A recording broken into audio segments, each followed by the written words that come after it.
버틀란드 러셀이라고 하는 분이 그 책에서 나는 왜 기독교인이 아닌가 그러면서 그가 기독교를 믿지 않는 이유를 얘기합니다.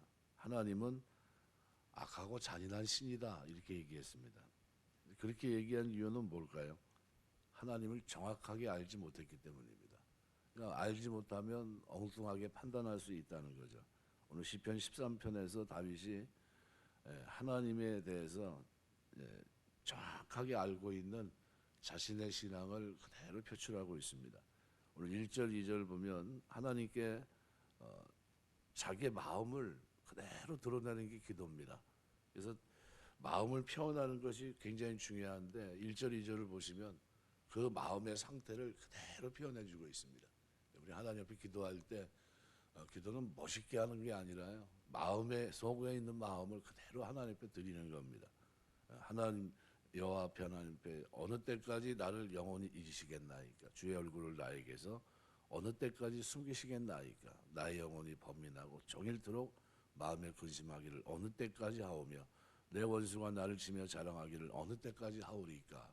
하나님 앞에 자신의 진정한 마음을 드러냅니다. 그래서 제일 중요한 거는 하나님 앞에 마음을 자꾸 기도하면서 드러내는 게 중요한데 구약에 보면 사울 왕이 전쟁이 다급해서 하나님을 기다리며 번제를 드려야 되는데 기다리지 못하고 결국은 복을 놓치게 됩니다. 사울 왕이 블레셋과의 싸움에서 사무엘 선지자가 와서 번제를 드려준다고 분명히 약속을 했는데 일주일이 지나도 사무엘이 오지 않습니다. 사울은 기다리다가 결국 포기하고 자기가 번제를 드리고 맙니다. 사울이 번제를 드리자마자 사무엘이 도착합니다. 그 기다리지 못한 시간이 사실은 사울의 믿음을 시험해보는 시간이었습니다. 그때 사울은 믿음으로 인내했어야 되는데 왜냐하면 자기가 할 일이 아니니까요. 그런데 그렇게 이렇게 기도를 드렸으면 좀 낫지 않았나 생각이 됩니다. 하나님 블레셋은 지금 당장 공격할 것 같은데 사무엘 선지자는 오지 않고 백성의 마음은 흩어지고 있습니다. 제 마음이 조급하고 제가 직접 번제를 드리고 싶은 마음이 자꾸 일어납니다. 하나님 나의 믿음은 바닥이고 완전히 인간적인 불신앙에 사로잡혀 있습니다. 언제까지 저를 그냥 두시겠습니까? 제가 언제까지 기다려야 되죠? 많은 이런 기도문을 하나님 앞에 드렸어야 되는 겁니다. 그리고 끝까지 기다렸어야 됩니다. 근데 그러지 못했죠.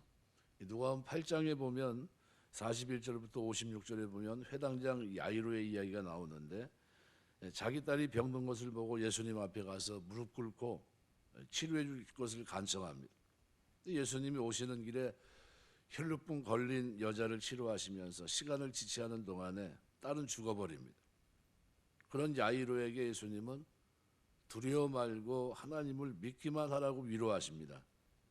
아이가 죽었을지라도 낙심하지 말고 끝까지 하나님을 의지하라라고 하는 말씀을 하신 겁니다.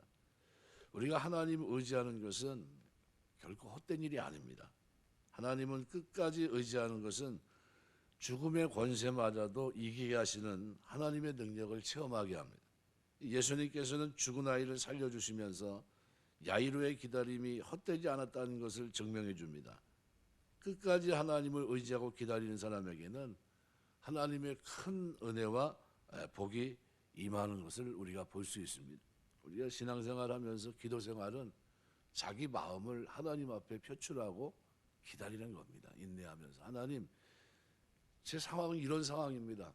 하나님이 도와주셔야 될 것 같습니다. 다른 방법이 없습니다. 하면서 자기의 마음을 표출해야 됩니다. 두 번째 오늘 3절 4절 보시면 하나님께 좀 더 담대하게 기도할 필요가 있습니다. 기도할 때 꼭 두 가지를 우리가 염두에 두셔야 되는데요. 내가 아무리 어려운 공경에 처하고 있다 할지라도 하나님은 나를 기억하고 계시다는 사실입니다. 그러니까 다니엘 3장에 보면 느부갓네살의 금신상, 그죠? 우리 알고 있는 사드락, 메삭, 아벳느고, 그죠? 그들이 가졌던 신앙, 그죠? 아무리 어려운 문제가 눈앞에 있다 할지라도 공경 가운데 있지 할지라도 하나님이 나를 기억하고 계시다는 거예요. 그 하나님 앞에 내 믿음과 신앙을 표출하며 있는 것, 기도하며 있는다는 것은 대단히 중요합니다. 또 하나는 하나님은 나를 잊었기 때문에 응답하지 않는 게 아니라 오직 내 안에 믿음을 드러내기 위함이라는 겁니다. 사드락과 메삭 아벳느고에게 그런 일이 없었다면 그들의 믿음의 진정성을 알 수 없었을 겁니다. 근데 그 일을 경험하면서 그 믿음이 진짜 믿음이고 하나님을 의뢰하는 믿음이었다는 것을 알게 됩니다. 이와 같은 모습이 스데반에게도 있었습니다. 스데반이 죽을 때 하늘을 우러러보니까 하나님 보좌 우편에 서 계십니다. 하나님은 절대로 우리 문제에 무관심한 분이 아니고 우리에게 가장 좋은 것을 주시기를 원하시는 분입니다. 이게 우리가 하나님 앞에 기도할 때는 좀 더 담대하게 기도할 필요가 있다라는 사실을 분명히 기억하셔야 됩니다. 그래서 3절 4절 보면 여호와 내 하나님이여 나를 생각하사 응답하시고 나의 눈을 밝히소서 두렵건대 내가 사망의 잠을 잘까 하오며 두렵건대 나의 원수가 이르기를 내가 그를 이겼다 할까 하오며 내가 흔들릴 때 나의 대적이 기뻐할까 하나이다. 이 어려운 가운데 세 번째는 소망을 해야 됩니다. 오늘 5절 6절 보면 이렇게 표현합니다. 나는 오직 주의 사랑을 의지하여 싸우니 나의 마음은 주의 구원을 기뻐하리이다. 나는 오직 주의 인자하심을 의뢰하여 싸우니, 근데 여기 주의 사랑으로 이렇게 표현했습니다. 헤세드입니다. 끝없는 사랑, 변함없는 사랑, 영원한 사랑. 근데 의뢰하여 싸우니라는 단어가 완료 시제입니다. 그리고 나의 마음은 주의 구원을 기뻐하리이다. 미완료 시제입니다. 그러니까 나는 오직 주의 사랑을 의지하여 싸우니 나의 마음은 주의 구원을 기뻐하리이다. 이 바타티라는 이 의지했다고 하는 단어는 과거에도 그는 여러 번 주의 인자하심을 의지한 적이 있었고 하나님은 그때마다 그에게 구원의 손길을 내밀어 그를 건져주십니다. 헤세드는 끊임없이 나와요. 주의 선하심과 인자하심이 영원함이로다. 이 단어가 얼마나 많이 나오는지 모릅니다. 이러한 사실을 나타내기 위해서 바로 이 바타으티를 완료 시제로 썼습니다. 주의 인자하심, 헤세드, 주의 사랑을 얘기합니다. 주의 사랑은 당신의 백성을 향한 하나님의 변함없는 언약적인 사랑을 얘기합니다. 그러니까 다윗은 과거에도 하나님이 그런 언약적 사랑을 베풀어 주셨다고 한다면 지금 절망적 상황 가운데서도 다를 것이 없다는 겁니다. 여전히 누구를 의지하고 있습니까? 주의 언약적인 사랑을 의지하고 있으니 나의 마음은 주의 구원을 기뻐하게 될 것이다. 내 마음은 주의 구원을 기뻐하리이다. 이것은 미완료 시제로 되어 있습니다. 다윗의 기쁨이 미래에도 이렇게 될 거라는 겁니다. 기쁨을 충만하게 누릴 수 있다는 겁니다. 뭐에 의해서요? 다윗은 자신이 과거 여러 번 경험했던 위기 때마다 마음을 토로하고 하나님 앞에 나아갔을 때마다 그때마다 하나님은 그 언약적인 사랑으로 지금 자신에게 그죠? 구원의 은혜를 베풀어 주셨다는 겁니다. 하나님의 이 사랑을 지금도 확신하고 있기 때문에 이제도 기뻐할 수 있고 앞으로도 기뻐할 것이라고 하는 확신 가운데 말하고 있는 겁니다. 나의 마음은 주의 구원을 기뻐하리이다. 그래서 6절에 보면 내가 여호와를 찬송하리니 이는 주께서 내게 은덕을 베푸심이로다. 내가 여호와를 찬송한다는 것은 미완료 연장형으로 되어 있습니다. 히브리어에서는 연장형은 주어의 자발적인 의향입니다. 무슨 얘기냐면 앞으로 그 일이 계속해서 일어날 것임을 나타내는 겁니다. 내가 여호와를 앞으로 계속 찬양하게 됩니다. 왜냐하면 나를 하나님께서 여호와 하나님, 언약의 하나님, 그 사랑의 하나님이 나를 후대하실 것이기 때문에 그 하나님이 나에게 후대하신다. 그죠? 은덕을 베푸실 것이기 때문에 이렇게 얘기하고 있습니다. 그런데 이것을 완료 시제로 표현하고 있습니다. 문맥을 고려하면 미완료 시제를 써야 맞습니다. 그런데 하나님이 다윗에게 은덕을 베푸시는 것은 앞으로 있어질 일이기 때문이죠. 그런데 완료 시제를 쓰고 있습니다. 그 이유는 그 미래의 사실을 너무나도 확실히 믿었기 때문이에요. 하나님이 이번에도 내가 언약적인 사랑을 믿고 기다리고 있는 나에게 기도하면서 하나님께 내 사정을 아뢰고 엎드려 있는 나에게 반드시 반드시 오늘 6절에 기록한 그대로 그렇게 표현합니다. 내게 은덕을 베푸시기 때문이라는 겁니다. 그래서 이 미래 사실이 너무나 확실하기 때문에 이 사실을 믿었기 때문이라는 겁니다. 히브리인들은 미래에 이루어질 사건이라 할지라도 그것의 확실성을 강조하기 위해서 완료 시제를 씁니다. 은덕을 베푸심이로다 완료 시제예요. 그래서 히브리인들은 미래 사건에 대해서 이렇게 기도하면서 하나님 큰 확신을 주시고, 다윗이 앞으로도 어떻게 해요? 내가 주의 인자하심을, 주의 사랑을 내가 어떻게 의지했기 때문에 하나님은 나에게 뭘 주실 겁니까? 찬송을 베푸실 거라는 겁니다. 내가 계속해서 찬송하게 될 것이고, 그리고 나에게 하나님은 그 은덕을 베푸시는 일을 내가 경험하게 된다는 겁니다. 히브리인들의 이 모습을 보게 되는데, 오늘 1절, 2절 보면 하나님의 구원에 대한 확신을 갖기 전 그 모습이라고 한다면, 5절, 6절은 하나님의 구원에 대한 확신을 가진 모습입니다. 가진 후의 모습.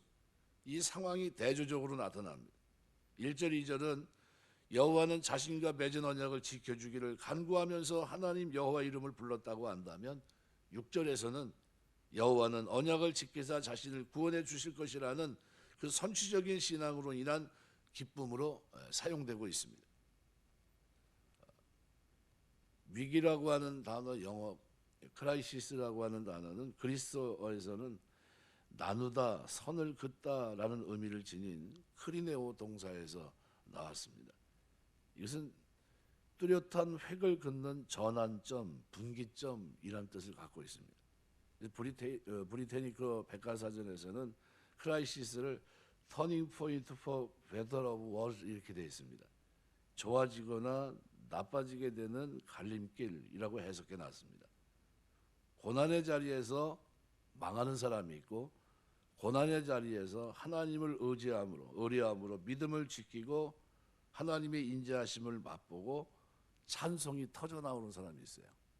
오늘 본문의 시인은 후자입니다.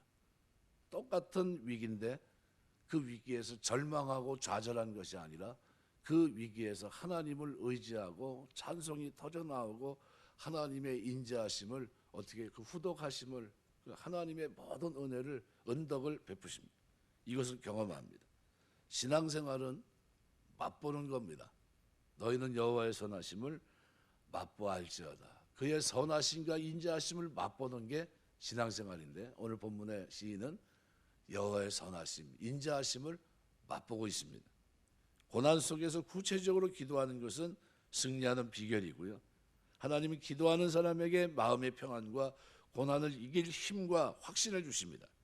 이 확신이 임하면 고난 속에서 찬송이 터져나오고, 누가 시켜서가 아니라 자원하는 심령에, 이 심령 속에 찬송이 흐르게 됩니다. 이 사람을 우리는 성도라고 부릅니다.